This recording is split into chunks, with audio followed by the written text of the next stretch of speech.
ఈ వీడియోలో మనము కరణీయ సంఖ్యలను సంఖ్యారేఖపై ఏ విధంగా సూచించాలో నేర్చుకుంటాము. Representation of irrational numbers on number line. మనము సంఖ్యారేఖ మీద భిన్నాన్ని గుర్తించాలి అనుకోండి. అంటే ఉదాహరణకు 1/2ను అయితే ఏ విధంగా గుర్తిస్తాము? ఇది 0కు మరియు 1కి మధ్యలో ఉంటుంది కాబట్టి ఇక్కడ 1/2 ఉంటుంది అని మనం చెప్తాము.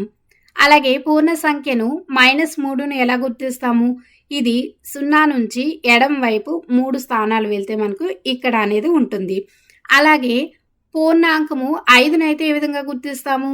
ఇది 0 నుంచి కుడివైపు మనము 5 స్థానాలు వెళ్ళినప్పుడు 5 అనేది ఇక్కడ ఉంటుంది. ఈ విధంగా మనం గుర్తిస్తాము. అయితే ఈ సంఖ్యలన్నీ ఏమిటి? అకరణీయ సంఖ్యలు అంటాము.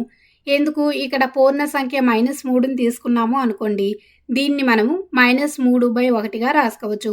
అలాగే పూర్ణాంకం 5ని తీసుకుంటే 5/1గా రాసుకోవచ్చు. కాబట్టి అయితే అకరణీయ సంఖ్యలు అంటే ఏమిటి? p, qలు పూర్ణ సంఖ్యలు అయ్యుండి q అనేది ఇక్కడ 0కు సమానం కాకూడదు. అయినా p/q రూపంలో రాయగల సంఖ్యలను మనము అకరణీయ సంఖ్యలు అంటాము. వీటిలోని 2 రకాలు ఉంటాయి. ఒకటి అంతమయ్యే దశాంశము, లేదు అంటే అంతం కాని ఆవర్తిత దశాంశము. ఇప్పుడు అంతమయ్యే దశాంశానికి ఉదాహరణగా మనము 5.0 ఇది 0తో అంతమవుతుంది. అలాగే 3.826 ఇది 6తో అంతమవుతుంది. అలాగే 4.62976384 ఈ సంఖ్యలోని 100 అంకెలైనా ఉండవచ్చు. కానీ ఆ 100వ అంకె దగ్గర అయినా సరే ఈ దశాంశం అనేది అంతమవుతుంది. అలాగే అంతం కాని ఆవర్తిత దశాంశాలకు ఉదాహరణగా మనము 3.3 బార్ను రాసుకోవచ్చు. దీంట్లో 3 అనేది ఆవర్తనం చెందుతూనే ఉంటుంది. 7.438 బార్, దీంట్లోని 438 అనేది ఆవర్తనం చెందుతూనే ఉంటుంది.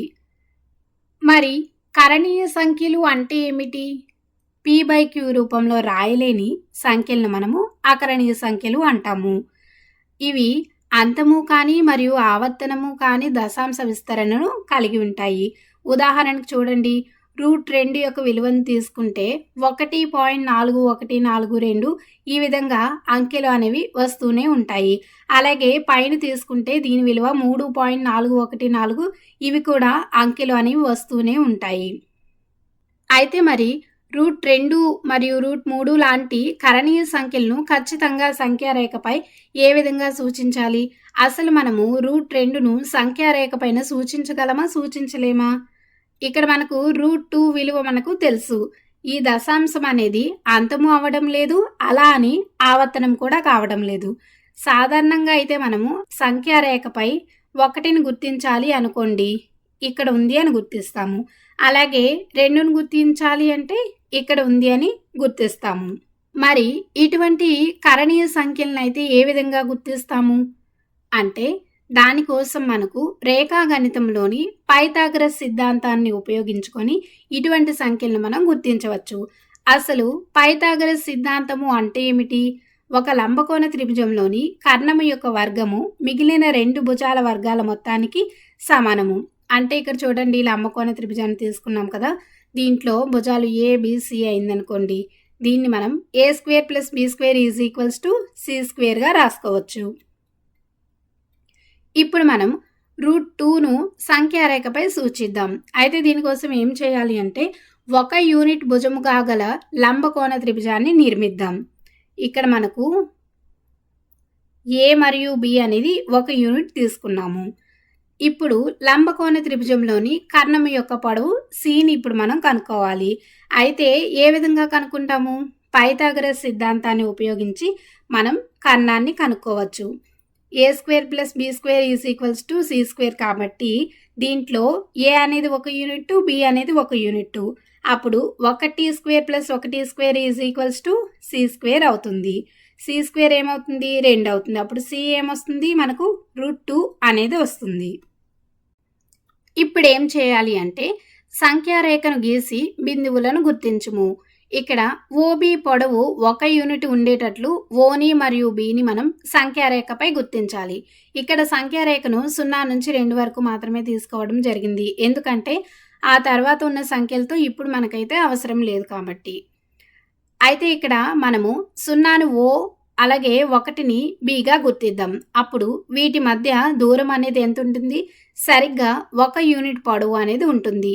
ఇప్పుడు B నుండి 1 యూనిట్ పొడవు ఉండేటట్లు ఒక లంబరేఖను గీయాలి.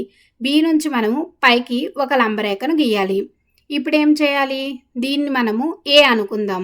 ఇప్పుడు లంబకోణ త్రిభుజాన్ని నిర్మించాలి. అంటే ఓను మరియు ఏను కలిపితే ఇప్పుడు ఒక లంబకోణ త్రిభుజం అనేది ఏర్పడింది. అయితే మనకు ఓబి పొడవు తెలుసు, బిఏ పొడవు తెలుసు. మరి ఓఏ అనేది ఎలా వస్తుంది? దానికోసం మళ్ళీ మనము పైథాగరస్ సిద్ధాంతాన్ని ఉపయోగించుకోవచ్చు. దీన్ని ఉపయోగించుకొని OB square plus BA square is equals to OA స్క్వేర్గా రాసుకోవచ్చు. ఇక్కడ ఓబి అనేది మరియు బిఏ అనేది 1 యూనిట్ తీసుకున్నాం కాబట్టి 1 square plus 1 square is equals to OA square అవుతుంది. అంటే కర్ణము అవుతుంది. అప్పుడు ఓఏ స్క్వేర్ ఏమవుతుంది? 2 అవుతుంది. మరి ఓఏ ఎంత వస్తుంది మనకు? √2 వస్తుంది. అంటే ఇప్పుడు మనకు ఈ లంబకోణ త్రిభుజంలోని అన్ని భుజాల విలువలు తెలుసు. ఓబి అనేది 1 యూనిట్, ఏబి అనేది 1 యూనిట్, ఓఏ అనేది ఎంత వచ్చింది? √2 యూనిట్లు అనేది వచ్చింది. ఇప్పుడు ఏం చేయాలి? √2ను మనం సంఖ్యారేఖపై గుర్తించాలి. దీనికోసం ఓని కేంద్రంగా చేసుకొని ఓఏ వ్యాసార్థంతో సంఖ్యారేఖపై 0కు కుడివైపున P వద్ద ఖండించినట్టు ఒక చాపాన్ని గీయాలి. ఇప్పుడు మనం ఓని కేంద్రంగా చేసుకొని వృత్తరేఖని సహాయంతో ఓఏని వ్యాసార్థంగా చేసుకుందాం. ఇప్పుడు ఒక చాపాన్ని కానీ లేదా ఈ విధంగా వృత్తాన్ని కానీ గీద్దాం. ఇప్పుడు చూడండి, Bకు కుడివైపున చాపం అనేది సంఖ్యారేఖను ఒక బిందువు వద్ద ఖండిస్తుంది. దీన్ని మనం P అనుకుందాం. ఇప్పుడు ఈ P అనేది సరిగ్గా √2 అవుతుంది. ఎందుకు?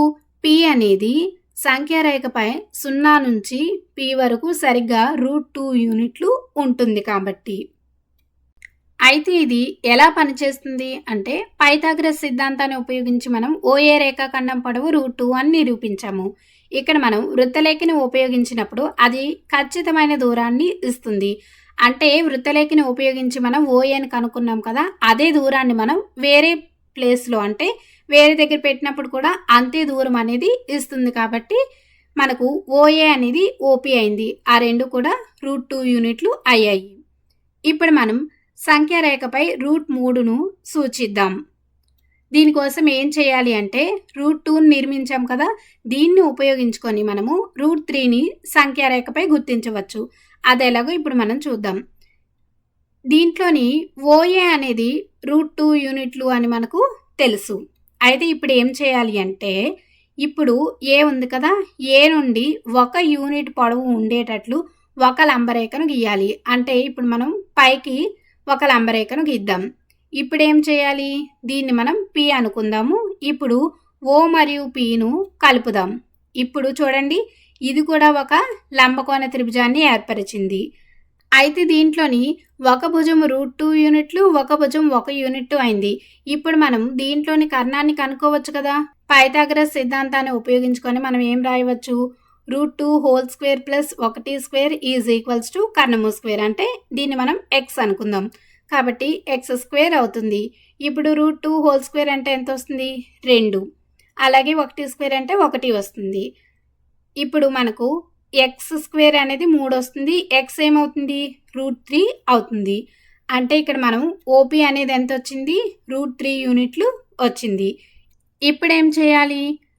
ఓను కేంద్రంగా చేసుకొని ఓపీ వ్యాసార్థంతో సంఖ్యారేఖపై 0కు కుడివైపు Q వద్ద ఖండించేటట్టు ఒక చాపాన్ని గీయాలి. ఇందాకట్లాగే మనం ఇప్పుడు వృత్తలేఖని సహాయంతో ఓపీని వ్యాసార్థంగా చేసుకుందాం. ఇప్పుడు ఒక చాపాన్ని కానీ వృత్తాన్ని కానీ ఈ విధంగా గీస్తే మనకు ఇక్కడ సంఖ్యారేఖను చాపం అనేది ఇక్కడ ఖండిస్తుంది. దీన్ని మనం Q అనుకుందాం. ఇప్పుడు ఇది సరిగ్గా √3 అవుతుంది. ఎందుకు? Q అనేది O నుంచి సరిగ్గా √3 యూనిట్ల దూరంలో ఉంది కాబట్టి. అయితే దీంట్లోని ముఖ్యమైన అంశాలు ఏమిటి అంటే కరణీయ సంఖ్యలు సంఖ్యారేఖపై కేవలం సుమారుగా మాత్రమే కాకుండా ఖచ్చితమైన స్థానాన్ని కూడా కలిగి ఉంటాయి. వాటిని మనం జ్యామితీయ పద్ధతులను ఉపయోగించి సరిగ్గా గుర్తించగలము. ఇక్కడ మనం దేన్ని ఉపయోగించాము? పైథాగరస్ సిద్ధాంతాన్ని. a² + b² = c² అవుతుందని. అయితే వీటిలోని ఒక నిర్మాణంపై మనం మరో నిర్మాణం కూడా చేయవచ్చు. వీటిని ప్రయత్నించండి. రూట్ 5 మరియు రూట్ 6ను సంఖ్యారేఖపై సూచించండి. అసలు రూట్ 5ని ఎలా నిర్మిస్తాము? దీనికోసం మీకు ఒక సూచన ఇవ్వడం జరిగింది. ముందుగా మనం రూట్ 4ను నిర్మించి దాని నుండి 1 యూనిట్ పొడవుతో లంబరేఖను గీగా మనకు రూట్ 5 అనేది వస్తుంది. అలాగే రూట్ 5 నుంచి మనము రూట్ 6ను సంఖ్యారేఖపై గుర్తించవచ్చు.